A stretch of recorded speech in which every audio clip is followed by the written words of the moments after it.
नमस्कार।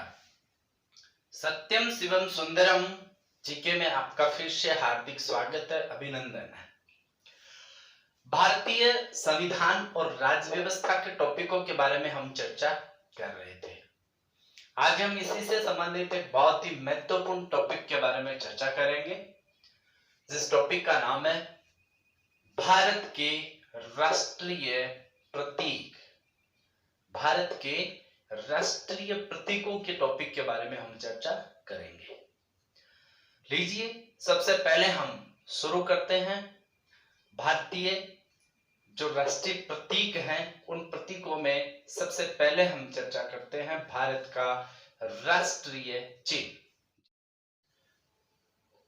तो आइए चर्चा करते हैं हम लोग भारत के राष्ट्रीय चिन्ह के बारे में, जिसका नाम है अशोक स्तंभ।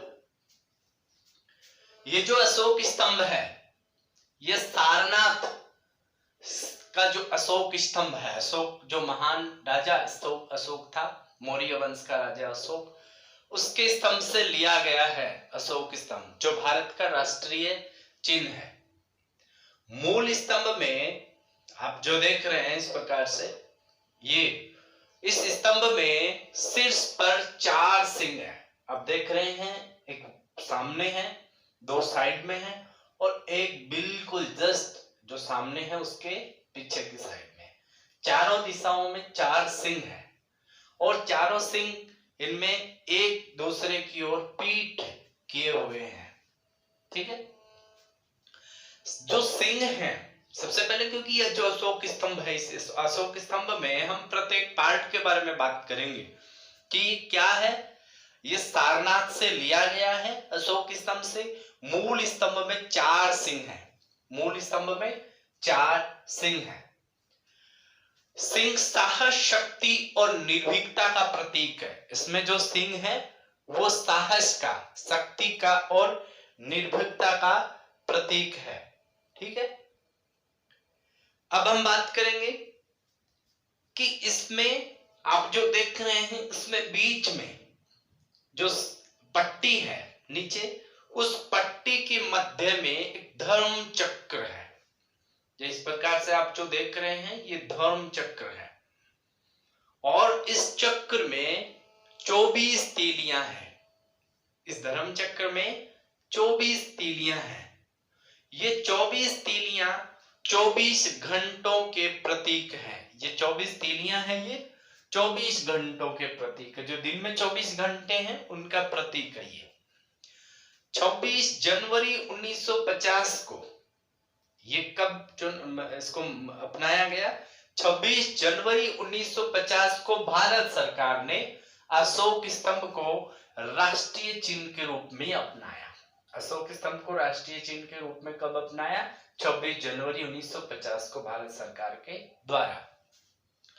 ये जो आप देख रहे हैं, जो चक्र है, इस चक्र के दाईं ओर हम बात करेंगे। इस चक्र के दाईं ओर, जब ये चक्र ये सामने अशोक स्तंभ, तो इसके दाईं ओर एक सांड जो है, बैल, उसकी मूर्ति बनी हुई है, उसका है प्रतीक। ये किस चीज का प्रतीक है? ये कृषि प्रधान अर्थव्यवस्था का प्रतीक है। भारत की जो अर्थव्यवस्था है वो कृषि प्रधान है।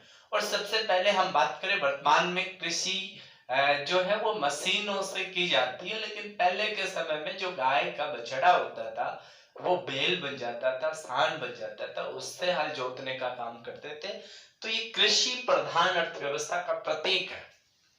चक्र के बाईं ओर आप देख रहे हैं, चक्र के बाईं ओर एक घोड़ा है। ये घोड़ा किस चीज का प्रतीक है? ये अदम्य शक्ति, परिश्रम और गतिशीलता का। क्योंकि घोड़े में हम लोग जो पावर को मापते हैं ना, तो हॉर्स पावर, अश्व शक्ति में मापते हैं, HP, 5 HP, 10 HP, 15 horse power, यानी घोड़े की अश्व शक्ति। तो अदम्य शक्ति, परिश्रम और गतिशीलता, घोड़े की गति, स्पीड दौड़ने की, तो गतिशीलता का प्रतीक है।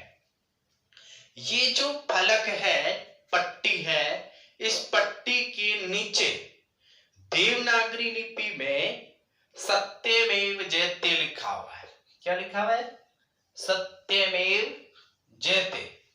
और ये जो सत्यमेव जयते है सूत्र वाक्य लिखा हुआ है, इसका मतलब होता है हमेशा सत्य की ही विजय होती है, सदैव सत्य की ही विजय होती है, असत्य की नहीं होती।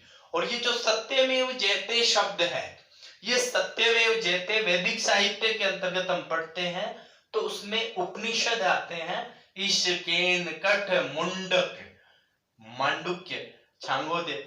तो इसमें जो मुंडक उपनिषद है, मुंडको उपनिषद, हम जीके में बात करेंगे आगे, जब इतिहास पढ़ेंगे तब बात करेंगे कौन से उपनिषद है। तो मुंडको उपनिषद, ध्यान रखना कि सत्यमेव जयते शब्द कहां से लिया गया है, ये मुंडको उपनिषद से लिया गया है, जो कि भारत के राष्ट्रीय जो चिन्ह है अशोक स्तंभ, इसमें है। ठीक है।